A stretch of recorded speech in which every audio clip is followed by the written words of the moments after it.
दोस्तों नमस्कार, मैं विकास, आप देख रहे हैं जस्ट टीवी इंडिया और एक बार फिर से वर्गीकरण पे चर्चा करेंगे हम। और हमारे साथ मौजूद हैं भारतीय समाज निर्माण संघ से सचिन कुमार जी, और हमारे साथ आज मौजूद हैं एडवोकेट रवि गौतम जी, जो किसी परिचय के मोहताज नहीं है। लगातार वो सोशल वर्क करते हैं, बहुजन विचारधारा से जुड़े हुए हैं और लगातार बीएसपी और बीएसपी तक का उन्होंने कार्य किया है और बीएसपी को समर्थक भी हैं, वो बीएसपी के समर्थक भी हैं। तो ऐसे में सवाल रहेगा कि वर्गीकरण पर रवि गौतम, और युवा शक्ति दल के भी राष्ट्रीय अध्यक्ष हैं वो रवि गौतम जी। तो शुरू करते हैं। रवि गौतम जी, क्या कहेंगे वर्गीकरण को लेकर, जो पिछले 2 महीने से एक पूरे देश में एक माहौल बन गया है वर्गीकरण को लेकर, और दो पक्ष जो है वो आमने सामने हैं। एक पक्ष जो है वो विरोध कर रहा है, एक समर्थन कर रहा है। तो ऐसे में कहीं ना कहीं बहुजन विचारधारा को तो काफी नुकसान हुआ है। आप कैसे देखें रवि गौतम जी इसको, वर्गीकरण को? देखिए, अगर आप तो समुदाय की बात ना करके ना इसको पूरे समाज का ध्यान दिया जाए तो आपको जी ये मानना पड़ेगा कि ये आप ये समझ लीजिए कि बड़ी चालाकी से बीजेपी ने जो एक समाज है जो एससी वर्ग की ज्यादातर लड़ाई लड़ता है, चाहे वो वाल्मीकि समाज है, चाहे वो जाट है या चमार है, वो एक सॉलिड लड़ाई लड़ता है। और यहाँ तक कि ओबीसी की भागीदारी को वो जब कोई लड़ाई होती है तो उसमें अपना अहम भूमिका निभाता है। तो इन लोगों ने उस समाज को तोड़ने के लिए एक नया फार्मूला लगाया कि भाई अगर हम वर्गीकरण लागू करते हैं या जो लोग पहला जो है आरक्षण का फायदा ले चुके हैं उनको दोबारा नहीं दिया हम्म जाएगा। तो जब जब हम्म आरक्षण को आप महत्व नहीं दे रहे तो आपने 10% क्यों दिया फिर विशेष कोटे का? हम्म पहली बात। दूसरी बात तो है, अगर वर्गीकरण लागू हो जाता है तो आज भी किसी कॉलम में ये लिखा नहीं जाता कि जाटव को इतनी नौकरियां मिलेंगी, वाल्मीकि को इतनी मिलेंगी। हम्म सिर्फ दिया जाएगा जो है वो एससी के साथ है। अब इन्हें जोर देना चाहिए शिक्षा पे। जब एससी की शिक्षा सेम है, अगर कोई एक एससी में एक समुदाय ज्यादा पढ़ाई कर लेता है और वो उसको एससी की नौकरी लेता है, सपोज करो कि एससी कोटे में 10 नौकरियां आएंगी, किसी ने ये तो नहीं कहा ना कि जाटा भाई इतने लगेंगे, वाल्मीकि भाई इतने लगेंगे, धोबी भाई इतने लगेंगे। ऐसा नहीं है। एक नौकरी आई कि भाई इंटर तक के बच्चे इसमें लगने एससी कोटे के। अब उसमें होता क्या है कि जो जाटा समाज के लोग हैं वो थोड़े से पढ़े लिखे ज्यादा हैं, क्योंकि उन्होंने बाबा साहब को सबसे पहले अडॉप्ट कर लिया, तो वो जाकर के हम्म उसको ले लेते हैं। मेरे कुछ और समाज हम्म के लोग हैं, समाज 6 जाटव होंगे, 3 वाल्मीकि होंगे, एक आध कोई अदर होगा। तो सुप्रीम हम्म कोर्ट को करना चाहिए था कि जो एससी में जो सरकार की योजनाएं चल रही हैं वो हर समुदाय हम्म के पास क्यों नहीं पहुंच पा रही? तो हम्म स्पेशल कोचिंग चाहिए थे, विशेष ध्यान देना चाहिए था उन समुदाय पर जो। जी तो ये जो है वो बिल्कुल दरअसल मेरे हिसाब जी से संयोजन की बात जान लूं। जी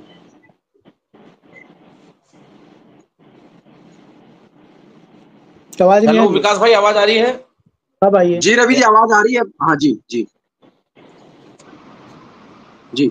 तो सचिन जी क्या कहेंगे, कितना सहमत हैं आप रवि जी की बात से? रवि जी ने कहा कि सुप्रीम कोर्ट को यह सोचना चाहिए था कि तमाम वर्ग हैं जिनको अभी तक जो रिजर्वेशन से जो मिलने वाली सुविधाएं हैं उन तक नहीं पहुंची हैं।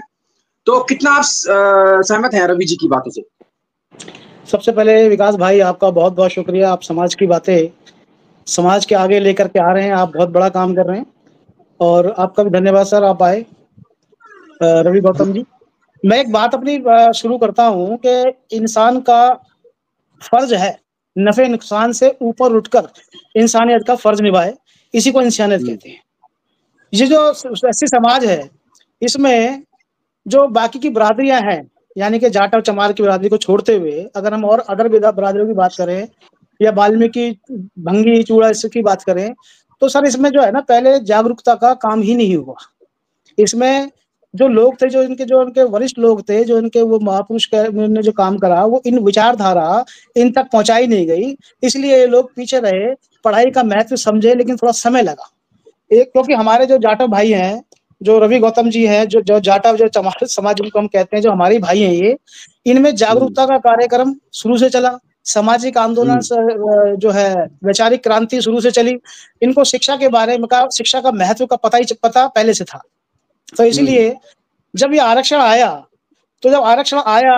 तो तो सबसे पहले जो जागरूक लोग थे, जिन्हें पता था कि संविधान क्या है, संविधान किस सबको क्या देने वाला है, तो ये जानकार थे, जागरूक थे। आरक्षण मिला, आरक्षण का दरवाजा जब खुला तो ये लोग वहीं गेट पर सबसे आगे थे। कुछ लोग इनके पीछे खड़े थे, कुछ लोग थोड़ा और पीछे खड़े थे और कुछ बाउंड्री के पीछे भी खड़े थे, हमारे जैसे लोग जिनको आरक्षण के बारे में नहीं पता था, एजुकेशन के बारे में नहीं पता था।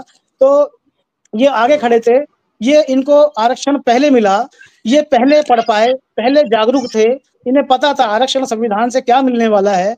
अब सवाल ये उठता है कि अब जो वर्गीकरण ये जो आया है, यानी कि कोटे में जो कोटा आया है, इसमें बट किसी का कुछ नहीं रहा है। इसमें जो पहले लोगों को मिलता रहा है, उनको भी उनका हिस्सा उनकी जनसंख्या के आधार पर मिल रहा है। अब ये जो लोग जो पीछे खड़े थे, जो दूर खड़े थे, जो आरक्षण को नहीं समझ पाए या संविधान से क्या मिलने वाला है उसको नहीं समझ पाए, या शिक्षा का महत्व क्या है जीवन में, उनके जिस समाज में काम नहीं हुआ, वो लोग जो पीछे रह गए हैं, उनको माननीय सुप्रीम कोर्ट ने, जो कि केस एक पेंडिंग था, माननीय सुप्रीम कोर्ट ने जब नजर पड़ती है कि ये तबका पीछे था और ये और पीछे जाता जा रहा है, जिनकी समझ में था, जो जागरूक लोग थे, जो आरक्षण का लाभ जानते हैं, जो संविधान के नफे नुकसान जानते हैं, जो पढ़े लिखे लोग हैं, वो निरंतर रूप से आगे बढ़ते चले जा रहे हैं और इनके ऊपर ध्यान नहीं दिया जा रहा है। तो माननीय सुप्रीम कोर्ट ने ये वर्गीकरण के आधार पे ये किया है कि जिनकी जो आगे हैं उनका भी कुछ नहीं जा रहा है, जो समझ गए हैं, जो जाटा समाज है, जिनके साथ में 4-5 बिरादरियां और भी हैं, इनका कुछ नहीं जा रहा है, इनकी जनसंख्या के हिसाब से इनको दिया जा रहा है। लेकिन जो सबसे निचले पायदान पे खड़ा हुआ व्यक्ति है, जिसको आज भी संविधान के हक अधिकारों के बारे में जो नहीं जानता है, या आरक्षण का लाभ कैसे मिले, ये उसको उपवर्गीकरण, उसको वहां तक निचले पायदान तक पे खड़े व्यक्ति तक को फायदा देने की बात कर रहा है।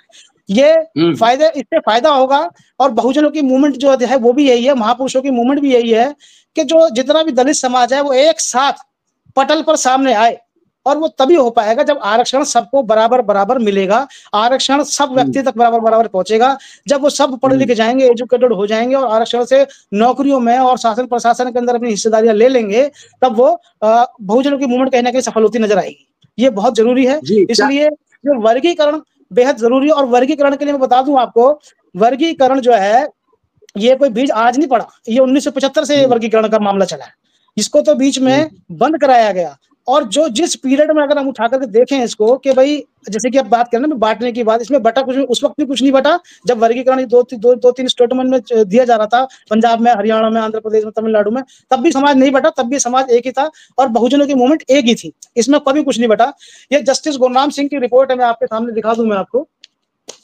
जब वर्गीकरण नहीं था तब क्या होता था, जो 36 बिरादरियां, ये मैं किसी एक भंगी चूड़े की या मैं किसी एक जाति की बात नहीं कर रहा, इसमें जो है आद धर्म भी आता है, इसमें बंगाली, बलबल, बरवाई, बाजरा, बंजारा, चांडाल, दागी, खटी, कोड़ी, कोली, सासी, सपेरा, ऐसी तमाम 36 बिरादरी आती है। इसमें ये नहीं है कि इसमें किसी एक बिरादरी को मिलने वाला है। मेरी बात सुनिए, मेरे समाज में मेरी बात पूरी हो जाए सर, मेरी बात पूरी हो जाने दीजिए सर। ये मैं बताने जा रहा हूँ, ये आंकड़ों के साथ, तथ्यों के साथ मैं बताने जा रहा हूँ, ये विकास जी और आपके माध्यम से समाज तक ये बात सच पहुंचना चाहिए, तो इसलिए मेरे को प्लीज जरा बताने दीजिए।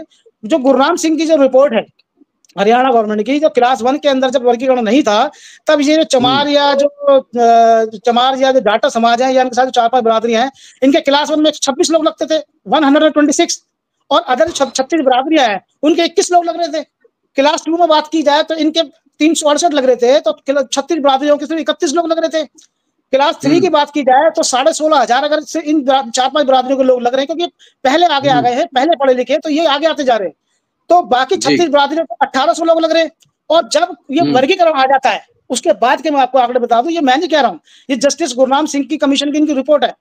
ये जब क्लास 1 के अंदर अगर इन समाज के, यानी कि जो जाटव कम्युनिटी के, जो जाटव या जो चमार जो लोग हैं, जो 4-5 बिरादरी के लोग हैं, ये क्लास 1 के 36 लोग अगर लगते हैं नौकरियों में, तो 36 बिरादरियों से 37 लोग इनके भी लग रहे हैं। देखिए आप यहाँ पर जो है बिरादरी जातियां ज्यादा है। क्लास 2 के अगर इनके लोग लग रहे हैं, इनके 385 लोग लग रहे हैं, तो 385 36 बिरादरियों के भी लग रहे हैं। देखो मतलब दोनों का प्रतिनिधित्व बढ़ रहा है, चमार का, जाटव का, या इनके साथ 2-4 बिरादरी और उनका कम नहीं हुआ। लेकिन निचला तबका है जो पीछे खड़ा, निचले पायदान पे खड़ा है, इसका प्रतिनिधित्व बढ़ रहा है। अगर क्लास 3 की बात की जाए तो 57 से 76 नौकरियां इनकी लग रही है, इन 5-6 बिरादरियों की, तो 36 बिरादरियां जो 6000 नौकरी इनको मिली है। मतलब इनका विकास उत्थान इस पीरियड में हुआ है। अगर एमएलए इनके वर्गीकरण से पहले देखे जाएं तो इन 5-6 बिरादरियों के जो एमएलए हैं, जो जिसको हम कह सकते हैं क्लास बी कह लेंगे, क्लास ए के अंदर 36 बिरादरियों को रख लेते हैं, तो इनके जो है 15 एमएलए बन रहे थे और बाकी 36 बिरादरियों को 2 आ रहे थे। वर्गीकरण के बाद क्या होता है कि इनके 11 एमएलए आए तो 6 एमएलए इन 36 बिरादरियों से निकल करके आए। मतलब वर्गीकरण से समाज को फायदा है। इसमें मैं एक चीज और जोड़ देता हूँ, ठीक है, ये सिर्फ गुरनाम सिंह की कमेटी की रिपोर्ट है, और अगर मेरे पास में अभी एसएस सुरेंद्र सिंह जोधका और अविनाश कुमार की रिपोर्ट भी है, जो कि जेएनयू के प्रोफेसर और सामाजिक चिंतक भी हैं, उनकी भी रिपोर्ट है कि इसके अंदर जो क्लास 1 की जो नौकरियां हैं, इसमें चमार जाटा जो समाज है, इनका भी 60% लोग आए हैं क्लास 1 की नौकरी में। बाकी जो एससी है उनका भी 50% प्रतिनिधित्व बढ़ा है। क्लास 2 और 3 की बात करी जाए तो इसके अंदर भी जो है जो 36 बिरादरियां हैं, ये लोग 8 और 9% से बढ़ के 48-49% तक इनकी भागीदारी इनकी हुई है, इनका प्रतिनिधित्व बढ़ा है, इनका विकास स्थान इस पीरियड में हुआ है। अब इसमें मैं एक चीज और जोड़ना चाहता हूं कि ये जो वर्गीकरण है, वर्गीकरण एक लगता है वर्गीकरण से ही महापुरुषों के जो आंदोलन को हम लोग सच कर सकते हैं कि सभी दलित जातियों को पटल पे आने का मौका मिलता है, सामने आने का मौका मिलता है। और इसमें मैं कहूंगा कि इसमें जो सिर्फ जो वर्गीकरण है, ये रोजगार में नहीं, ये शैक्षणिक क्षेत्र में भी होना चाहिए, ये राजनीतिक क्षेत्र में भी होना चाहिए, ये सरपंच से लेकर एमएलए एमपी सीएम तक उपवर्गीकरण लागू होना चाहिए, ताकि जो जातियां राजनीति में आने से बच रही हैं, जो आ नहीं पा रही हैं, जो शैक्षणिक रूप से कमजोर है, जो आर्थिक रूप से कमजोर है, जो जिसको आरक्षण का लाभ नहीं मिल पाया है, उनको भी आगे आने का मौका मिले, ताकि महापुरुषों के जो आंदोलन के उनको हम साकार कर सकें। ये इसके अंदर ये वर्गीकरण से हर किसी गरीब तबके का फायदा ही फायदा है, नुकसान इसमें किसी का कुछ नहीं है। जो पहले से लेते चले आ रहे हैं उनको भी बराबर मिल रहा है। ये गलत बात है, समाज बच जाएगा।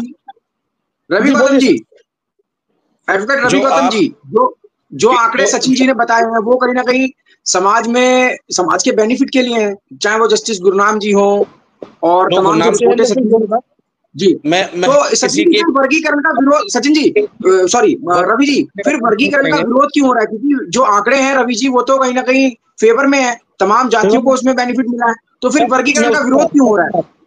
मैं उसी में आ रहा हूं।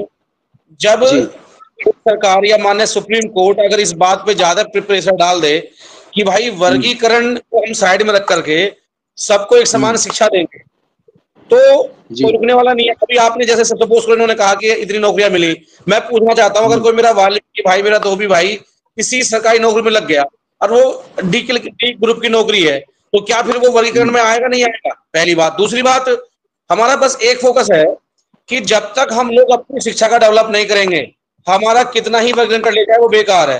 वो लोग यही तो चाहते हैं कि जो एक समाज है संघर्षशील, उनको टुकड़ों में कैसे बांटा जाए। मैं बार बार कह रहा हूं, हमें विशेष वर्गीकरण या आरक्षण की जरूरत ही नहीं है जो अभी फिलहाल दिया हुआ है। तो अपने शिक्षा को बढ़ाने की जरूरत है। आप, मैं उस फिर रिपीट कर रहा हूं कि जो हमें नौकरियां मिलेंगी वो भी तो हमें उसी बल पे मिलेगी जब हमारे पास शिक्षा होगी। सपोज मैं फिर कह रहा हूं कि 10 नौकरियां आई, उनको कहा गया कि जिसने एक विशेष लाभ ले लिया उसको नौकरी मिलेगी, तो नौकरी नहीं मिलेगी। अब उन 10 नौकरियों में अगर जो हमारे जाट भाई हैं वो बाहर निकल गए, अब बचे हमारे वाल्मीकि भाई। उन 10 नौकरियों में से 3 वाल्मीकि भाई लग गए, 3 कोई अदर लग गए, फिर भी हमारे पास 4 सीट खाली लग गई। फिर वो क्या करेंगे? उसे सामान्य में ले आएंगे। जब वो सामान्य में आ जाएगी तो उस पर परसेंटेज इतनी हाई होगी, ना तो मैं फाइट कर पाऊंगा ना सामने वाला मेरा भाई फाइट कर पाएगा। तो जो सुप्रीम कोर्ट को जो निर्णय लेना था शिक्षा को जांच करने के लिए, बड़ी चतुर चालाकी से आरएसएस के एजेंडे को सुप्रीम कोर्ट के कंधे पर बंदूक धर चला दी गई और उससे समाज का बढ़ना चालू होगा। हम इस पे बहस क्यों नहीं करते कि भाई शिक्षा क्यों नहीं पहुंच पाई हमारे वाल्मीकि भाई के पास, हमारे धोबी की भाई के पास? अगर उत्तर प्रदेश की बात करूं तो लगभग जो है 60 बिरादरियां आती हैं एससी में। ऑल ओवर इंडिया की बात करें ये आंकड़ा सैकड़ों से पार होता है, लेकिन हमेशा सिर्फ जाटा भी क्यों दिखाई देता है, या वाल्मीकि क्यों दिखाई देता है, या धोबी क्यों दिखाई देता है? अभी तो और बिरादरी ऐसी होंगी ना, सचिन भाई को पता होगा ना, मुझे पता होगा, जिनके हम नहीं जान पाते। ठीक है, सुप्रीम कोर्ट ने वो तो सामने है, जो है हम आपस में तो डिस्कस कर रहे हैं लेकिन शिक्षा की तरफ नहीं जा रहे। उनकी एजुकेशन ही कम है तो नौकरी कम मिलेंगी। अब आ गई जो बात कर वर्गीकरण की कि आप जितना प्रेशर आरक्षण को लेकर दे रहे हैं उतना शिक्षा पे क्यों नहीं दे रहे? मान्य हमारी आय 7 लाख से ऊपर जो जाएगी, जो आईटीआर की है, वो सामान्य को फाइट करेगी, और एक सामान्य की 7-8 लाख की जो आय है वो न्यूनतम आ जाएगी। तो ये बात भी समझनी है कि जो शत्रु सामने बैठा है उसको हमें लड़वाना है और कैसे लाभ।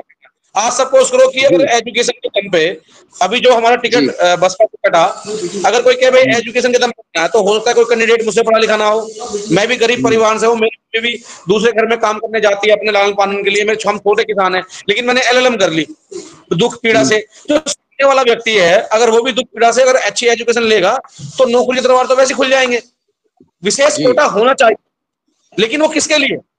जो हमारे विकलांग भाई हैं, जो हमारे हैंडीकैप भाई हैं, लेकिन स्पेशल उन लोगों के क्यों जो शिक्षा को नहीं ले पा रहे हैं? हालांकि सब एक समान है। रवि भाई, हम लोग समाज के जो सामाजिक चिंतक लोग हैं, अगर हम इस तरह की बहकाने की बातें करेंगे तो यार ये लोग क्या समझेंगे? अब तुम खुद अपने मुंह से कह रहे हो शिक्षा की कमी, आप इस तरीके से बात करोगे तो क्या समझेंगे? आप सीधी सीधी बात करो ना। मैं सीधी बात कर रहा हूँ, नहीं सीधी बात कर रहे हो आप। एजुकेशन, सुनिए मेरी बात, शिक्षा एक अलग इशू है, शिक्षा एक अलग इशू है, वर्गीकरण एक अलग इशू है। शिक्षा और वर्गीकरण दोनों अलग अलग इशू हैं। वर्गीकरण पीछे चला 31 साल, नहीं मुझे आप बताइए, वर्गीकरण पीछे 31 साल चला, कितना समाज बट गया? क्या उसके बाद दोबारा नौकरी नहीं लगी आप लोगों की? मुझे बताइए, क्या हम सिर्फ डी ग्रुप की नौकरी के लिए लड़ेंगे? क्या सिर्फ हम जो है, नहीं मैं उसी बात कर रहा हूँ। आप कहना क्या चाह रहे हो? आप कहना क्या चाह रहे हो? वाल्मीकि समाज में जो भंगी समाज है, या इसमें जो मजहबी सिख है, या खटी कोरी को जो है, डोम डमार, जितना भी चांडाल धागी धीगा बाजिया सपेरा जितना भी समाज है, इनमें पढ़े लिखे लोग नहीं है क्या? आप ये कहना चाह रहे हो? तो मैं वही तो मैं कहना चाह रहा हूँ कि जो वर्गीकरण की जो भाषा इन्होंने, मेरी बात सुनिए, आप अगर ये सोचते हो कि अगर नौकरी आज निकलेगी इनमें पढ़े लिखे लोग नहीं, तो आपकी गलतफहमी है। हमारे लड़के और लड़कियों पर हो रहे हैं, उनको नौकरियां नहीं मिल पा रही है, कारण क्या है बताइए आप? अभी वर्गीकरण से अगर ये लोग आगे तक नहीं पहुंच पा रहे हैं, नहीं मेरी बात सुनिए, पढ़े लिखे बच्चों को नौकरी नहीं मिल पा रही है, तो हम लड़ कौन सी रहे हैं? एक रोटी है। सुनिए मेरी बात, नहीं आप इसको आप यही घुमा देते हो, इसको आप इसको यही घुमा देते हो, आप इसको यही घुमा रहे हो सर। रवि भाई आप यही घुमा रहे हो। देखो आप मेरे भाई हो, आप मेरे भाई हो, आपको गैर नहीं हो कि हमारे समाज में पढ़े लिखे वर्ग नौकरी नहीं है, तो फिर हम लड़ किसके लिए रहे हैं? फिर कौन लड़ रहा है? नहीं लड़ कौन रहा है? विरोध कौन कर रहा है इसका? जब नौकरी नहीं है तो छोड़ो ना, आप छोड़ दो इसको, हो जाने दो। जब नौकरी है ही नहीं तो आप छोड़ दो इसको, बोलो हो जाने दो। भाई वो लोग हमें बेवकूफ बना रहे हैं ना, बनाने दो। कैसे नौकरी नहीं है? छोड़ देंगे। नौकरी कैसे नहीं है? आप कह रहे नौकरी नहीं है, तो क्या होगा? सरकार को मैं फिर बता रहा हूं, मैं आपकी बात से पूर्ण सहमत हूं, आप सही कह रहे हैं। आप वर्गीकरण हो जान दो, जो बच्चे हमारे ओवर एज हो रहे हैं उन तक ये वर्गीकरण नौकरी पहुंचाने का काम करेगा। ये जो तबका, जो निचला तबका है, जिसमें बच्चे जैसे तैसे करके पढ़ लिख गए हैं, रवि जी ने, सचिन जी समर्थन तो कर दिया कि मैं समर्थन में हूँ। जो चर्चा हो रही है, समर्थन करते हो ना। समाज को 10% एक्स्ट्रा आरक्षण दिया गया, आप और मैं जानते हैं कि हमारा बच्चा जनरल में जानती है, बहन जी भी जानती है, बहन जी ने समर्थन किया था 10% का, स्वर्ण को दिया गया। समर्थन हम भी करते हैं, लेकिन मैं उसी बात को कह रहा हूं कि जो वर्ग जनरल में भी हमसे ज्यादा ले रहा है फाइट करके, अब स्पेशल कोटा भी हो गया, एक अच्छी बात है। हर समुदाय में गरीब परिवार लोग होते हैं, तो हमारा क्यों नहीं बढ़ाया जाता? उसी एक रोटी में से 10 टुकड़े क्यों किए जा रहे हैं? कोई 10 टुकड़े नहीं हो रहे, सबकी जाति का आधार पर मिला जा रहा है। ये घुमाने वाली बात है। मैं फिर बता दूं आपको, 36 बिरादरियां हैं, इनके अंदर जो दबा कुचला जो तबका है, जो निचले पायदान पे खड़ा हुआ तबका है, वर्गीकरण उन सबके घर घर में नौकरी पहुंचाने का, शिक्षा पहुंचाने का काम करेगा। वर्गीकरण से उनको फायदा मिलेगा। ये पहली बात। उदाहरण देता हूँ ना, सुनिए मेरी बात सुनिए। मिडिल क्लास की नौकरी है तो उसके परिवार को शायद जरूरत नहीं है उस चीज की, लेकिन स्पेशल किसी को टारगेट ना किया जाए। नहीं, किसको टारगेट कर रहे हैं? विरोध कौन कर रहा है? विरोध कौन कर रहा है इसका? नहीं, विरोध कौन कर रहा है? आप बताएं कौन कर रहा है? आप बताएं। बहन मायावती जी ने विरोध किया है। देखिए वो हमारे हम सबकी नेता हैं, मैं उन पर टिप्पणी तो नहीं करूंगा। उन्होंने ये कहा कि अच्छा सिर्फ आपके हमारे नेता नहीं है वो। हाँ जी, सुन रहे हैं रवि जी क्या कह रहे हैं? रवि जी क्या कह रहे हैं? रवि जी, आपको ऐसे लोग दिखा दूंगा हमारे परिवार, हमारे समाज में, जहां आज भी शिक्षा के अभाव से नौकरियां नहीं मिल पाती हैं। और जो मैंने बताया ना, जो A1 क्लास की नौकरी के परिवार के लोग हैं, उनके बच्चे मेरा और आप तक ले जाते हैं। क्यों? क्योंकि हमारे पास एजुकेशन नहीं होती। अगर आप A1 क्लास के लिए कहें तो मैं आपकी बात से बिल्कुल सहमत हूं। अगर किसी के परिवार का मुखिया, जज और IAS IPS बन जाता है तो उसे जरूरत नहीं है पूरे परिवार को विशेष वर्ग की या आरक्षण के लेने की। लेकिन अगर मेरे और आपके परिवार का व्यक्ति अगर D ग्रुप में जाता है या B ग्रुप की नौकरी में जाता है तो भैया उन्हें जरूरत है, लेकिन हमें शिक्षा का डेवलप करना होगा। मैं बार बार कह रहा हूं, मुझे अच्छा लगा आपने इस बात पे मुझसे कहा कि भाई कुछ लोग ले रहे हैं, वो किसी के परिवार से हो सकते हैं, लेकिन हमने कभी शिक्षा को लेकर मुद्दे की बात करी? सुप्रीम कोर्ट ये निर्णय क्यों नहीं लेता कि स्पेशल जो हमारी मरीन बस्तियां हैं, जो हमारे गरीब परिवार हैं, खासकर जो एससी कम्युनिटी के हैं, जो नदी के किनारे या नालों के किनारे रहते हैं, उनको विशेष कोचिंग दिया जाए? हमारा स्कूल 12 बजे तक चलता है, जो टीचर हम 24 मेरी बात सुनिए सर, आप ये बात कह रहे हो, मेरी बात सुनिए। जो जो जो जो 14 हजार की नौकरी कर रहा है, वो उसको अगर सरकारी नौकरी मिल जाती है इस वर्गीकरण के हिसाब से, ठीक है, तो यार वो उसका परिवार तरक्की करेगा नहीं करेगा? वो एजुकेशन लेगा नहीं लेगा? मुझे बताइए आप। उसी बात सचिन भाई मैं भी कह रहा हूँ कि मैं वो बिल्कुल ठीक है, लेकिन इसका आप मुझे स्केल तो बताएंगे कि ये ए क्लास की नौकरी में, बी में, सी में, डी में, किस में? अगर आप किसी को मैंने आंकड़े दिए ना आपको, सुनिए, ये मैंने आपको आंकड़े दिए ना दिए, ये मैं आपको, मैं मेरे नहीं है, जस्टिस गुरनाम सिंह के आंकड़े हैं। इसमें क्लास 1 भी है, क्लास 2 भी है, क्लास 3 भी है, और राजनीति भी है। मैं कह रहा हूँ ये वर्गीकरण सिर्फ रोजगार में नहीं, ये वर्गीकरण ये हमारे को और क्षेत्र में भी करना होगा। हमारे को राजनीति में वर्गीकरण करना चाहिए, सरपंच से लेकर के एमएलए एमपी सीएम तक वर्गीकरण होना चाहिए। बी क्लास के बाद सी क्लास के हो गए, डी क्लास के हो गए, ये हम कर क्या रहे हैं? सचिन जी, रवि जी की आवाज प्रॉपर आ नहीं रही है। आवाज बिल्कुल ब्रेक हो रही है। उस घर में अगर बत्ती जलती है तो बधाई है। रवि जी, एक सवाल है, समर्थन में आना होगा आपको। रवि जी, बाबा साहब ने कहा था राजनीति जो है वो एक ऐसी मास्टर की है जिससे सारे ताले खुल जाते हैं। अभी सचिन जी ने जो आंकड़े दिए उसमें दिया है कि बी ग्रुप में 15, बी ग्रुप में जो नौकरियां बनी थी, एमएलए का बता रहा हूं मैं आपको, एमएलए 11 थे और डीएससी जो ग्रुप है उसके 6 एमएलए थे। तो ऐसे तो हमारे जो बहुजन समाज के एमएलए वो 16 एमएलए हो जाएंगे, तो कहीं ना कहीं राजनीति में तो दबदबा बढ़ेगा ना सर? मैं उस बात से बिल्कुल सहमत हूं कि राजनीति में दबदबा बढ़ना चाहिए, लेकिन मैं फिर उस बात से कह रहा हूं कि वहां तक पहुंचने के लिए करना होगा आपको। सचिन भाई, तरक्की की बातों पे स्वागत किया जाता है, बगैर तरक्की की बातों स्वागत नहीं किया जाता। अभी जो भैया ने एमएलए, सपोज करो अगर आज हम इतने जनरल पे हम फाइट कर रहे हैं, हमने एक अपनी एससी भाई को छोड़, और जो लगातार एक ही ऐसी सीट पे 10 बार एमएलए बना आ रहा है, उसका क्या करना होगा? मैं बताता हूँ आपको, राजनीति में भी वर्गीकरण करना चाहिए, होना चाहिए, और वर्गीकरण से ही इसका इन दलितों का विकास उत्थान होगा। चमचा युग लिखी है, फिर वो लोग कहाँ जाएंगे? सिर्फ छोटे स्केल पे ही वर्गीकरण क्यों? अरे छोटे यार, सबसे पहले आदमी की, इंसानी की जरूरत क्या है मुझे बताइए आप? रोजगार नहीं है क्या? रोजगार नहीं है क्या? नहीं, रोजगार बिल्कुल होना चाहिए। आजादी से पहले का अगर आंदोलन आप उठाकर देखोगे, आजादी से आंदोलन का अगर पहले उठाकर देखोगे, हमें किसी प्रकार के अधिकार थे? हमारे को किसी प्रकार का रोजगार था? ये आजादी के बाद जब बाबा साहब संविधान लिखते हैं, हमें आरक्षण देते हैं, उस आरक्षण के तहत आपको हमारे को सबको ये अधिकार मिलते हैं। उसके बाद हमने, जब हमें अधिकार मिले, हमें पकड़ पकड़ के एक पीढ़ी तो हमारी सोचने समझने में चली गई कि संविधान हमें क्या देगा, आरक्षण से हमें क्या मिलेगा। दूसरी पीढ़ी को संविधान और आरक्षण समझ में आया, उसने भले क्लास 4 की नौकरी करी, उसने नौकरी करी। उसके बाद जो तबका निकला, उसको मेरी बात सुनिए, जो दूसरी पीढ़ी जो दूसरी पीढ़ी से जनरेशन निकली, उसने पढ़ाई लिखाई करी, उसमें डॉक्टर, इंजीनियर, वकील, शिक्षक हमारे लोग निकले। लेकिन जो उसके बाद तीसरी पीढ़ी जब सामने आने लगी तो इन्होंने सब कुछ बंद कर दिया।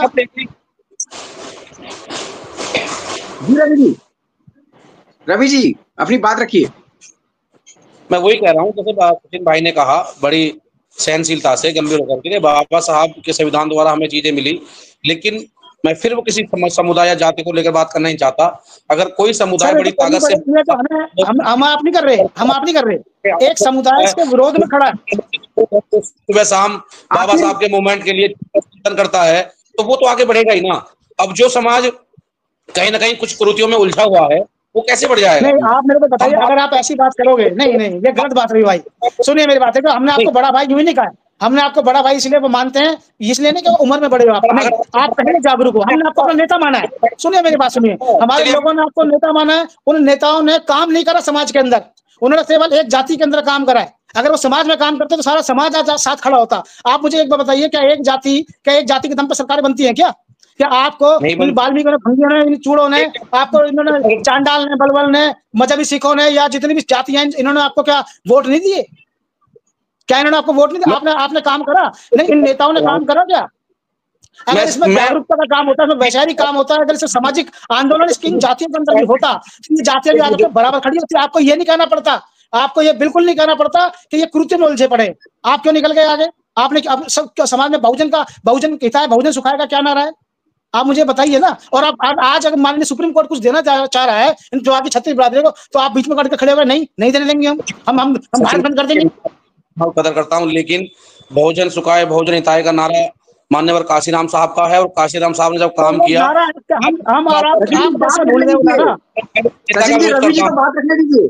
जी जी जी जी रवि जी, जो किसी भी योजना को या किसी भी बढ़ते हुए रस्ते को अपने घर की तरफ ले जाए, तबकि उस घर के रास्ते हर घर पे खुलने चाहिए, पहली बात। दूसरी बात रही जो आपने कहा कि एक जाति विशेष को ज्यादा मौका मिला, अगर मैं अपना समय ज्यादा दे करके अपना परिवार भी मैनेज कर रहा हूँ और समाज में भी जा रहा हूँ, सब काम कर रहा हूँ, तो फिर मैं उस चीज को मतलब कोशिश कर रहा हूँ जोड़ने की। अभी मेरे साथ ये मिलन वाल्मीकि भाई हैं और हम अभी एक मीटिंग में जा रहे हैं, ठीक है, उधर जो बैठे हुए हैं वो संकर समाज के हैं। तो आज अगर हम यहाँ लोग फाइट कर रहे हैं, किस लिए कर रहे हैं? सभी समाज को एक साथ लेकर हम चल रहे हैं, लेकिन बात आज बात आई है कि हमें एक्स्ट्रा जो समय लेकर चल रहे हो, जो आप जिनको आप साथ लेकर चल रहे हो, जो आपके साथ चल रहे हैं, जो आपके कंधे से कंधा मिला के चल रहे हैं, जो आपके सीने के आगे अपना सीना लगा के खड़े हैं, आज इन्हीं लोगों को मिलने की बात आई है जिसका आप विरोध कर रहे हो। आप बड़े भाई होकर सुनिए मेरी बात, मैं एक मिनट की बात रखना चाहूंगा कि जितने भी समाज, जितने भी नेता थे, सुनिए, ये जितने भी बड़े बड़े नेता थे और नेता हैं, आज इनका बड़ापन, बड़ा दिल, बड़ा हृदय दिखाने का मौका था कि अगर आपको किसी भी चीज से, किसी भी माध्यम से, माननीय सुप्रीम कोर्ट के माध्यम से अगर फैसला आया है और अगर तुम्हें कुछ मिल सकता है तो हम दिलवाएंगे आपको, हम तुम्हें साथ लेके चलेंगे, तुम हमारे साथ लगे हो, तुमने हम पे भरोसा किया है, तुमने हमारे झंडे डंडे उठाए, तुमने हमारी टेबल बिछाई है, तो आज हम तुम्हें मिलने का आज अवसर था, ये आज तुम्हें और बड़ा नेता बनने का अवसर था। लेकिन बहन जी क्या कहती है कि नहीं, भारत बंद कर देंगे। चंद्रशेखर आजाद हमारा भाई है, अभी नया सांसद हुआ है, वो कह रहे हैं कि हम जो है हम सीट बजा देंगे, हम भारत बंद कर देंगे। नहीं, क्या मेरे को एक आपके माध्यम से, आपके मंच के माध्यम से माननीय चंद्रशेखर भाई से मैं एक बात पूछना चाहता हूँ, क्या हमको इन भंगियों ने वोट नहीं दिए? क्या इनको इन्होंने जो सासी सपेरा और जो बंगाली बलबल जितनी भी जातियां, आदि धर्म की जातियां, जितनी भी जातियां, क्या इन्होंने उनको वोट सपोर्ट नहीं करा? क्या इन्होंने उनके ऊपर स्नेह, अपनी ममता नहीं दिखाई? क्या इनकी माँ नहीं है? क्या इनके भाई नहीं है? आप मुझे जवाब दीजिए ना। जो एक सामाजिक सोशल मूवमेंट का व्यक्ति मैं उस पर बात करूंगा। रही बात शेखर भाई को वोट दिए नहीं दिए, वो उनका विषय है। जब कोई समाज में काम करता है, या आप या कोई भी है, तो समाज उसको अपने गले से लगा करके उनको आगे बढ़ाने काम करता है। अब तो आप किसी जाति को टारगेट कर रहे हैं, करना होगा आपको, इस वर्गीकरण का समर्थन करो और इसको ये बोलो कि हम लागू करवाएंगे, तब आपका बहुजन हिताय, बहुजन सुखाय का जो नारा महापुरुषों को दिया हुआ है, वो उसको, उस पर आप खड़े उतरते हो। अगर आप इसको वर्गीकरण का विरोध करते हो तो आपको जो बहुजनों का जो महापुरुषों का नारा है, आप उसको गलत साबित करते हो, उसकी इस्तेमाल की जा रही है। आप इस बात को क्यों नहीं कहते कि जो मेरी बात सुन लीजिए, आप इस बात को क्यों नहीं कहते कि जो हमारा आरक्षण है 17.5 22%, इसको बढ़ा करके ज्यादा किया जाए?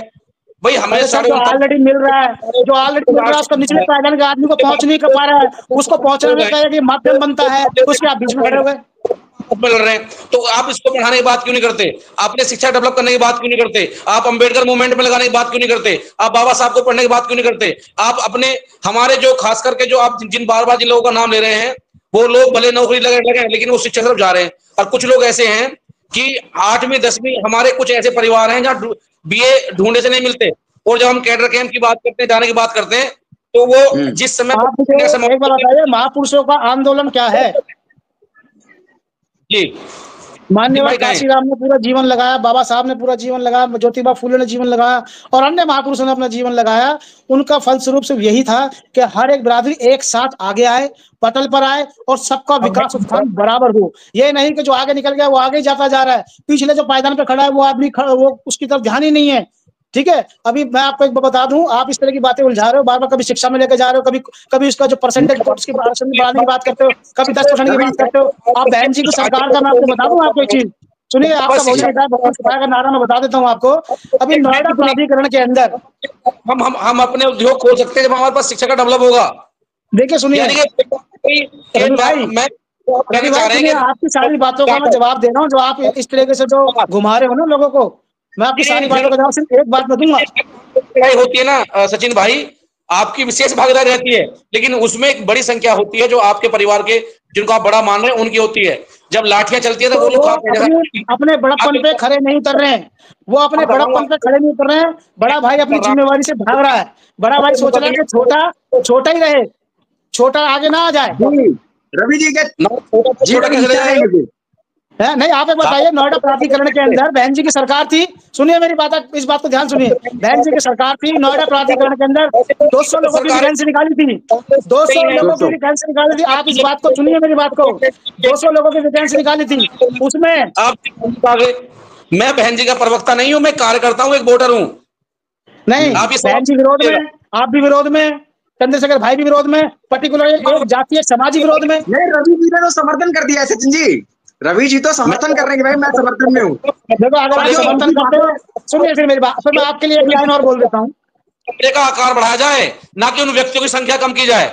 सचिन भाई मेरी बात समझ रहे हैं आप? सुनिए, अगर आप समर्थन में हो तो इसके बढ़िया बात कोई नहीं है, हम भाई हैं, हम महापुरुषों की लड़ाई लड़ेंगे, महापुरुषों का जो आंदोलन है उसको पूरा करेंगे, और जो मनुवादी है इनको जड़ से उखाड़ने का काम करेंगे, और जो भारत का जो संविधान है, जो बाबा साहब का लिखा हुआ संविधान है, इसको पूर्ण रूप से लागू कराएंगे, जो लोकतंत्र बाबा साहब का दिया हुआ है उसको पूर्ण रूप से लागू कराएंगे, यही हमारा मिशन है, और हम लोग हमेशा साथ दे रहे हैं। और अगर सचिन जी को अपनी बात सचिन जी, ऐसी आपकी जिम्मेदारी है, और वो आपकी बात हमसे बेहतर समझेंगे, जाएंगे, हम लोग जाते हैं उन मरीन बस्तियों में, हम समझाते हैं कि आपका मकान लास्ट में क्यों है, जोड़ के किनारे या नदी किनारे, क्योंकि हमारे पास इनकम के स्रोत नहीं है, हमारी उतनी कैपेसिटी नहीं है कि यहाँ जमीन 5,000 रुपए गज है, मेन रोड पे 50,000 रुपए गज। इसका कारण क्या है कि हमें दारू छोड़नी पड़ेगी, हमें जुआ छोड़ना पड़ेगा, हमें पाखंडवाद छोड़ना पड़ेगा, हमें अंधविश्वास छोड़ना पड़ेगा। उन नेताओं को झंडे नहीं बताइए आप, सुनिए उनको, उससे पहले आप उनको ये बताइए कि भैया हमारे में, सुनिए शराब और दारू नहीं, सुनिए मेरी बात सुनिए, आप पूरे समाज को शराब और दारू में नहीं लपेट सकते, जुए में नहीं लपेट सकते, तो आप एलिगेशन लगा लो जाति के ऊपर, ये तो उन जातियों पर आप एलिगेशन लगा रहे हो यार। नहीं रवि भाई गलत बात, आप एलिगेशन लगा रहे हो। आप उनको ये बोलो कि हमारा आजादी से पहले जाटवों का, सुनो आप, आजादी से पहले जाटवों का, चमारों का आंदोलन चल रहा है, 1920-21 में स्वामी अच्युतानंद जी वो अधिवेशन करते हैं दिल्ली में, उनको ये बताओ हमने अपने समाज में काम करा, लेकिन जो जातियों ने हमें सपोर्ट करा, जो जातियों ने सपोर्ट करा, उन नेताओं ने काम नहीं किया, ये बताओ, उनको बताओ आपका काम देर से शुरू हो रहा है। से आते हैं, राजस्थान के हैं, वो कानून मंत्री हैं, आपने एक बार उनका नाम लिया, कभी आप चंद्रशेखर की बात कर रहे हैं, कभी आप आदरणीय बहन जी की बात कर रहे हैं, और आप अपने भाई की बात कर रहे हैं, आप मेरे से उम्र में बड़े, मैं आपका सम्मान करता हूं, ठीक है, आप सिर्फ उन्हीं लोगों के नाम क्यों ले रहे हैं? कांग्रेस के भी नेता हैं, भाजपा के भी नेता हैं, तृणमूल कांग्रेस के नेता हैं, आरजेडी के हैं, जेडीयू के हैं, क्या आपने उन पर उंगली उठाई? आप अगर साहब की बात कर रहे हैं, विरोध कौन कर रहा है? विरोध कौन कर रहा है? भाजपा अगर विरोध करेगी तो भाजपा के विरुद्ध जाएंगे, कांग्रेस अगर विरोध करेगी तो कांग्रेस के विरुद्ध जाएंगे, आम आदमी पार्टी विरोध करेगी तो आम आदमी के विरुद्ध जाएंगे, और भाजपा या आसपा विरोध करेगी तो हम उसके विरुद्ध जाएंगे, या कोई भी जाति इसका विरोध करेगी हम उसके विरुद्ध जाएंगे, क्योंकि ये इससे समाज के निचले तबके को कुछ मिलने की आस और उम्मीद जाती है मेरे भाई, इसे हमें मिलकर के लागू कराना चाहिए। ये अगर हम सच में महापुरुषों को मानने वाले उनके अनुयायी हैं तो हमें इसको मिलकर के लागू कराना चाहिए। जो इसका विरोध नहीं करेगा हम उसके खिलाफ कुछ नहीं बोलेंगे, जो इसका विरोध करेगा हम उसके सामने खड़े हो जाएंगे, और हम सभी पार्टियों से 36 बिरादरियां आस और उम्मीद लगाए बैठी है और उनकी तरफ देख रही है कि जो इसको लागू करें अपनी सरकार में, अपने अपने राज्य में इसको लागू करें, जो 16(4) और 15(4) बोलता है, जो संविधान कहता है कि इसको राज्य सरकार लागू कर सकती है। न्याय मान्य सुप्रीम कोर्ट ने भी इजाजत दे दी है, जो 20 साल से केस पेंडिंग पड़ा था वो हो गया है, जिन्होंने मतलब एक तरीके से जिनकी चोरियां जो थी वो पकड़ी गई हैं, और ये पूरे समाज के सामने वर्गीकरण का मुद्दा आया है, तो उन पार्टियों को कहेंगे अपने राज्यों में इसको लागू करें और जल्द से जल्द लागू करें ताकि इसका लाभ मिले, और लोग जो निचले तबके का जो व्यक्ति है, जो निचले पायदान पे खड़ा हुआ जो जाति है, जो भी जाति है वो आगे आए, उसका प्रतिनिधि बढ़े और उसके बच्चे भी आगे बढ़े, उनका विकास उत्थान हो। भाई हम मैं बार बार कह रहा हूँ, तीसरी बार कह रहा हूँ, कमरा एक है, संख्या बढ़ती जा रही है, सभी परिवार को कमरे का दायरा बढ़ाओ, संख्या कम मत करो उसमें। आप किसी भाई को धक्का देकर के किसी भाई का सम्मान नहीं कर सकते। अगर आपके परिवार में 4 लोग हैं तो आप भी कोशिश करेंगे कि हमें अलग अलग मकान दिए जाए, ना कि अपना भाईचारा तोड़ा जाए। ज्यादा चीजें सचिन जी एक सवाल है, जो वर्गीकरण के आने के बाद जो बहुजन समाज का बिखराव हुआ है, आखिर इसकी भरपाई कैसे हो पाएगी? जवाब दीजिए रवि जी। बस लास्ट 2 मिनट्स और है रवि जी लास्ट 2 मिनट्स और है, उसके बाद हम लोग फिनिश करेंगे। मेरा लास्ट सवाल है आप दोनों लोगों से, पहले रवि जी जवाब देंगे। जो वर्गीकरण के बाद बहुजन समाज में बिखराव हो गया है, इससे पहले बहुजन समाज बहन जी को अपना प्रधानमंत्री मानता था, चंद्रशेखर जी के साथ आंदोलन में खड़ा होता था, लेकिन आज इस वर्गीकरण के बाद बिखराव हो गया है, 2 समूह एक दूसरे के ऊपर एलिगेशन लगा रहे हैं। तो ये बहुजन एकता जो बाबा साहब ने कहा था 21वीं सदी बहुजनों की होगी, तो ये बाबा साहब का जो सपना था या उनका कोर था वो तो कहीं ना कहीं खत्म ही हो रहा है। तो रवि जी इसको कैसे इसकी भरपाई हो पाएगी? इसके लिए हम आखिर क्या किया जाए? सरकार को करना चाहिए था, और सरकार बड़ी बेईमानी से दो समुदाय को बढ़ाने का काम कर रही है। हमें घर घर जाना होगा, हमें कैडर कैंप करने होंगे, अपने भाइयों को समझाना होगा, ठीक है, और अपने जो समुदाय का व्यक्ति है उनकी एजुकेशन बढ़ानी होगी। और जो रही बात वर्गीकरण की, तो कुछ चीजें आज जो आसानी में दिख रही है वो दरअसल है नहीं। उसके लिए हमें भाईचारा बना करके गली मोहल्ले में अपने बच्चों को, अपने परिवारों को शिक्षा की तरफ ले जाना होगा, और जब जाकर हम ये चीज समझ पाए। बाकी अगर किसी भाई को इस चीज से ये लगता है कि भाई कोई एक विशेष समुदाय का आदमी इसको ज्यादा लाभ लेने की कोशिश कर रहा है, तो स्केल फिक्स कर दिया जाए। पहले भी सरकार ने कर रखा है कि भाई इतनी नौकरियां होंगी, इन लोगों को मिलेगी। उसमें ये नहीं है कि भाई जो एक आदमी ले गया, मैं भी कह रहा हूँ कि अगर A1 क्लास की नौकरी किसी को मिल जाती है तो दोबारा उसको नहीं मिलनी चाहिए, क्योंकि उसके परिवार में जरूरत नहीं है। लेकिन अगर आप D ग्रुप की नौकरी भी बराबरी A1 की नौकरी से करेंगे तो काम नहीं चलेगा। एक व्यक्ति जिले का कलेक्टेड है और एक व्यक्ति बेचारा उस जिले में, जो बेचारा वो 4th क्लास का नौकरी, वो सफाई कर रहा है या काम कर रहा है, तो ये बराबर नहीं होगा, ठीक है। और दूसरी चीज, बात खत्म करते हुए, सचिन भाई से मुझे अच्छा लगा बात, विकास भाई आपके माध्यम से, अगर वर्गीकरण अच्छा है तो मैं उसकी बधाई देता हूं, लेकिन इसके साथ साथ आप शिक्षा पे जरूर फोकस दें। जी सचिन जी जवाब दीजिए, समाज को फिर से एक कैसे करेंगे? समाज जो बिखर गया है, लगातार एक दूसरे को आरोप लगा रहे हैं। शिक्षा और वर्गीकरण दोनों अलग अलग विषय है, एक चीज। दूसरी बात यह है कि इसमें कोई बीच में कोई गैप नहीं आया। भाई हैं, गालियों में भी लोग दुश्मनों ने साथ साथ ही रखा है ना, चूड़ा चमार, तो कोई भाई कोई अलग नहीं है, दुश्मन भी हमें एक ही बता रहा है। तो हम पहले भी एक थे। ये तो कुछ जो राजनीतिक जो नेता हैं, ये उन लोगों ने अपनी राजनीतिक चमकाने का काम करने की कोशिश करी है, जो जो जो जो कोमा में लगते जा रहे हैं। उन्होंने सोचा कि चलो इस माध्यम से थोड़ा सा चर्चा में आ जाए, पहली चीज। दूसरी चीज, अभी रवि भाई ने एक बात बोली है कि जिसको A1 क्लास की नौकरी मिल जाए उसको दोबारा ना मिले। क्यों ना मिले उसको दोबारा?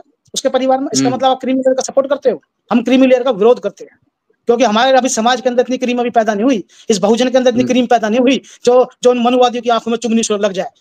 ये आरक्षण हमारे को कोई उसके क्या नाम है, गरीबी के उस पर आधार पे नहीं है, सिर्फ उसके आधार पे नहीं है। हमारे जो आरक्षण मिला है ये हिस्टोरिकल पनिशमेंट के उसमें मिला, ऐतिहासिक हमारे साथ को हमें सजा भुगती हम लोगों ने। हमने देखा है कि हम लोग किसी के आगे से गुजर नहीं सकते थे। अगर हम किसी को छू दें तो वो अपवित्र हो जाता था, है किसी रास्ते पे अगर निकल जाए, हमारी बहन बेटी अगर निकल जाए, तो ये आरक्षण हम नहीं मिलेगा तो विरोध करते हैं। जो 4th क्लास की नौकरी, अगर आप उसको वर्गीकरण की बात कर रहे हैं, तो वर्गीकरण के अंदर अगर A1 की नौकरी आती है, उसमें मुझे पता है कि आपको नुकसान होना हो, लेकिन मुझे ज्यादा नुकसान होगा। लेकिन मैं बात बैलेंस, कोई किसी को नुकसान नहीं है वर्गीकरण से, किसी को नुकसान नहीं है। आप क्रिमिनल का सपोर्ट मत करो रवि भाई, इस तरह की बात बोले हो, कहीं ना कहीं आप क्रिमिनल का सपोर्ट कर जाओगे, ऐसा मत बोलो। आप नेता आदमी हो, आपको लोग वोट मांगने जाना है। देखो मेरी बात सुनो, वोट मांगना मांगना वो तो अलग विषय है, और आपकी लाइन एकदम क्लियर है, तो आप आगे बढ़ते रहें। अगर मैं फिर उस बात को कह रहा हूँ, नहीं क्यों आप फिर वही बात निकल गई, अगर क्रिमिनल का एक परिवार में 5 IAS हैं, आप एक बात A1 क्लास की नौकरी आप कह रहे हो दोबारा नहीं मिले, इस परिवार में एक बार मिल गए तो क्रिमिनल का सपोर्ट होंगे, तो दूसरे परिवार के लोग क्या करेंगे? अगर आपकी आय सालाना 1 करोड़ 2 करोड़ 5 करोड़ है, तो क्या आपकी जरूरत है? आप इसको एक परिवार से तोल रहे हो, एक व्यक्ति से तोल रहे हो। मैं इसको संपूर्ण बहुजन से देख रहा हूँ, इसमें संपूर्ण बहुजन का विकास होगा। सबको जरूरत है, बस शर्त ये है कि हम खड़े कहां पर हैं। बस मैं अपनी इस बात को यही खत्म करता हूँ अपनी इसको, क्योंकि रवि भाई के पास भी समय कम है जी। वैसे ये मिनट मेरा था रवि भाई, आपकी तो हो गई, ये आखिरी मिनट मेरा है। तो इसमें जो हम क्रिमिनल का विरोध करते हैं, और ये वर्गीकरण से सबको फायदा होने वाला है। जैसे रवि भाई समर्थन में आए, सभी लोग समर्थन में आए। इस तरह की राजनीति है, घटिया राजनीति है, इससे किसी का फायदा नहीं होगा। समाज इससे बटेगा, विरोध करने से बढ़ता है, समर्थन देने से नहीं बढ़ता। इसमें सबका फायदा होता है, बहुजनों का जो मूवमेंट है वो सफल होता है। और मेरी फिर से एक बार इसे सबसे मेरी है कि इसमें आपको माननीय सुप्रीम कोर्ट फैसला दे चुके हैं। एक केस चल रहा था जो खत्म हो गया है, इसमें बहुजनों की जीत हुई है, और जो राजनीतिक लोग थे उनकी हार हुई है, ठीक है। और इसमें कोई किसी से मनमुटाव करने की जरूरत नहीं है, किसी से झगड़ा करने की जरूरत नहीं है। और राज्य सरकार, जितनी भी राज्य सरकार है, हम उन्हें देख रहे हैं। आप सभी व्यक्ति उनको देखें, उनसे बात करें, उनको दबाव बनाएं, और अपना इसको आरक्षण को लागू कराएं, वर्गीकरण को लागू कराएं। वर्गीकरण लागू होगा, ये सबका हित में होगा। धन्यवाद। तो ये आप तमाम लोगों ने इस डिबेट को सुना। रवि गौतम जी ने विचार रखे हैं, सचिन जी ने अपने विचार रखे हैं। कहीं ना कहीं उद्देश्य हमारा वही है कि समाज में शांति स्थापित हो, और जो 2 वर्ग एक दूसरे के आमने सामने आ गए हैं किसी की साजिश के तहत, वो कहीं ना कहीं अब एक होंगे। और जो बहुजन मिशन मूवमेंट का जो सपना बाबा साहब ने, काशीराम जी ने, तमाम नेताओं ने जो देखा था, वो कहीं ना कहीं जरूर पूरा होगा। तो आप लोग क्या सोचते हैं इस पूरी डिबेट को लेकर? अपनी राय कमेंट में जरूर दें। धन्यवाद आप तमाम साथियों का इस डिबेट में शामिल होने के लिए। जय भीम नवोदय। जय भीम। जय भीम।